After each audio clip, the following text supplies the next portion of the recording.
네, 정부가 내일부터 수도권에 대한 사회적 거리 두기 2단계 시행을 발표했습니다. 이 현행 1.5단계를 시행하고 불과 나흘 만인데요. 그만큼 정부도 현 상황을 엄중하게 인식한다는 뜻이겠죠. 2단계 시행으로 무엇이 달라지는지 황재헌 기자와 짚어보겠습니다. 안녕하세요. 네. 네, 황 기자, 먼저 이 수도권 2단계로 사회적 거리 두기가 격상이 되면 어떤 점이 가장 크게 바뀌는 건가요? 네, 우선 내일부터 아예 문을 닫는 상업시설이 생깁니다. 클럽 같은 유흥주점과 콜라텍, 헌팅 포차 등 5대 유흥시설의 경우인데요. 이곳에는 그러니까 영업 금지와 거의 같은 의미인 집합 금지 조치가 내려집니다. 예. 또한 실내 스탠딩 공연장이나 노래방은 좌석 간 1m 거리 두기, 그리고 4제곱미터당 1명이라는 인원 제한이 생깁니다. 그리고 밤 9시 이후에 운영이 아예 제한이 됩니다. 예. 카페의 경우에는 영업시간과 관계없이 포장이나 배달만 이용이 가능한데요. 프랜차이즈 여부와 관계없이 모든 카페에 해당이 됩니다.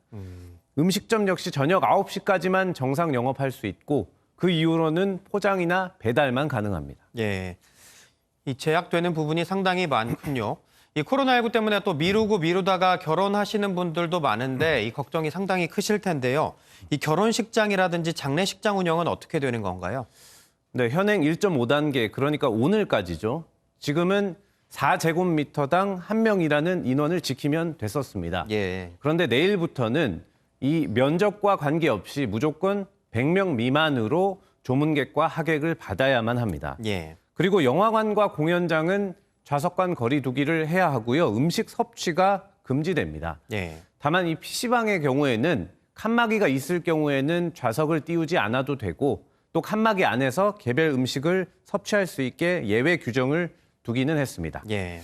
또한 이제 수능이 얼마 남지 않았는데요. 학생들이 많이 몰릴 수 있는 게 바로 독서실과 스터디 카페 같은 경우입니다. 이 경우에는 좌석을 한 칸씩 띄워서 앉도록 하고 이 단체 공간에 대해서는 50%로 인원을 제한하고 예. 역시 밤 9시 이후에는 운영을 중단해야만 합니다. 네. 이 코로나 확산 우려 때문에 2단계로 격상을 한 건데 이 경제적 여파 사실 굉장히 클 것 같아요. 네, 우리 경제가 또 한 번 큰 타격을 받을 수 있다는 우려가 계속 나오고 있습니다. 예. 이 4분기에 이 우리 경제가 조기 반등할 것이다 이런 기대가 사실 많았었는데요. 예. 사실상 좀 찬물이 끼얹어진 이런 결과가 될 수 있을 것 같습니다. 이 술집이나 음식점 운영이 제한되면서 직접적인 소비가 줄어드는 것은 물론이고 여행이나 숙박업, 서비스업에 대한 소비 심리도 위축될 수밖에 없습니다. 다만 이 사회적 거리 두기가 3단계로만 운영이 되던 때와 달리 지금은 5단계로 세분화돼 있기 때문에 조금 나아질 여지가 좀 많다 이렇게 분석이 되고 있고요. 예. 그리고 수출이 많이 호전된 상황이기 때문에 경제적으로 타격은 제한적일 수 있다는 시각도 나오고 있는데 전문가 의견 들어보겠습니다.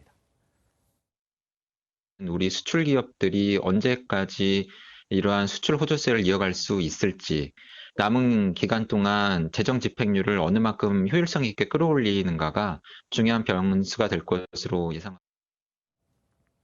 네, 이런 엄중한 시국에 이 가짜 뉴스를 퍼나르는 사람도 문제입니다. 이 최근에 확진자 숫자가 지라시 형태로 돌기도 했는데 이 경찰이 엄정 대응을 시사했다고요? 네, 이런 지라시 내용의 메시지를 받으신 분들이 많으실 텐데요. 예. 많은 커뮤니티와 SNS를 통해서 확진자 수가 412명이다. 이런 글들이 퍼지곤 했었습니다. 예. 당연히 가짜 뉴스였습니다. 경찰청은 해당 사건의 관할서를 책임 수사 관서로 지정하고 가짜 뉴스 전파 경로를 역추적하고 있습니다. 예. 또한 이 최초 생산자뿐만 아니라 악의적인 중간 유포자까지 추적해 검거하는 등 엄정히 대응하겠다고 말했습니다. 경찰은 현재까지 코로나19 관련 가짜뉴스 유포와 개인정보 유출 등으로 269명을 검거했다고 발표했습니다. 네. 이번에는 치료제 얘기로 한번 넘어가 보죠. 이 미국의 생명공학회사 리제네론의 항체 치료제가 FDA의 긴급 사용 승인을 받았다면서요?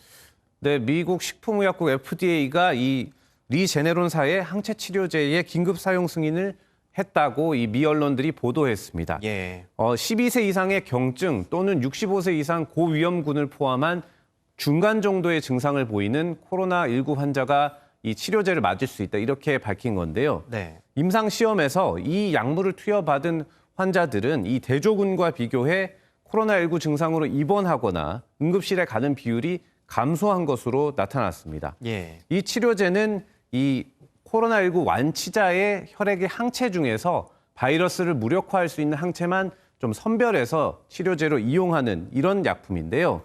이 도널드 트럼프 미국 대통령이 과거에 코로나19 확진을 받았을 때 치료에 활용돼서 이 전 세계적인 주목을 받은 바 있습니다. 예. 다만 이 요법의 안정성과 효과성은 계속 평가가 될 것이다 이렇게 FDA는 밝혔는데요.